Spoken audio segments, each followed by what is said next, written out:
informations qui ont marqué l'actualité ces dernières heures avec ces annonces de Pierre Moscovici, le premier président de la Cour des comptes, qui a détaillé hier devant les sénateurs une enquête sur la fraude sociale. Dans ce rapport, 15 propositions pour endiguer ce phénomène, je cite l'ancien ministre, et l'assécher à la source. Même s'il est impossible de chiffrer les dégâts financiers de la fraude sociale de façon suffisamment fiable, selon lui, eh bien, il a affirmé que les organismes sociaux perdent des sommes importantes. Pierre Moscovici a donc demandé hier aux administrations concernées d'estimer dans tous les cas le montant de la fraude, dans le viseur de la Cour des comptes, en particulier l'assurance maladie, qui est priée de mieux surveiller ses assurés qui résident depuis moins de 6 mois en France. Parmi les recommandations évoquées également, croiser les fichiers sociaux, bancaires, fiscaux, mais également scolaires et consulaires afin de vérifier les identités et les revenus des bénéficiaires, le renforcement des équipes chargées de ce contrôle et même la création d'une équipe spéciale a également été évoquée. Autre information, Bruno Le Maire et Barbara Pompili ont dévoilé hier le plan du gouvernement concernant l'hydrogène, une énergie verte sur lequel le gouvernement table. 2 des 100 milliards du plan de relance seront consacrés donc au développement de cette nouvelle filière.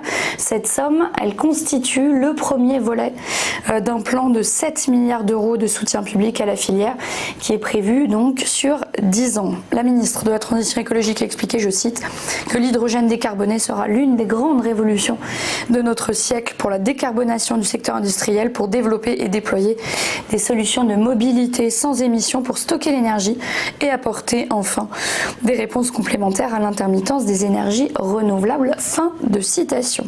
Et puis on termine avec ces chiffres annoncés hier par l'INSEE. L'INSEE qui annonce tabler sur un taux de chômage à 9,5% fin 2020 en France, hors Mayotte, contre 7,1% à la fin du premier semestre. Le chiffre a donc été revu à la hausse et inquiète. Cela représente également 1,4 point de plus qu'un an plus tôt. La crise économique liée à la pandémie est évidemment passée par là. L'Institut en tient compte. Et pendant le confinement, des milliers de personnes ont interrompu leur recherche d'emploi. Résultat, des chiffres bas mais faussés en trompe-l'œil pour l'INSEE.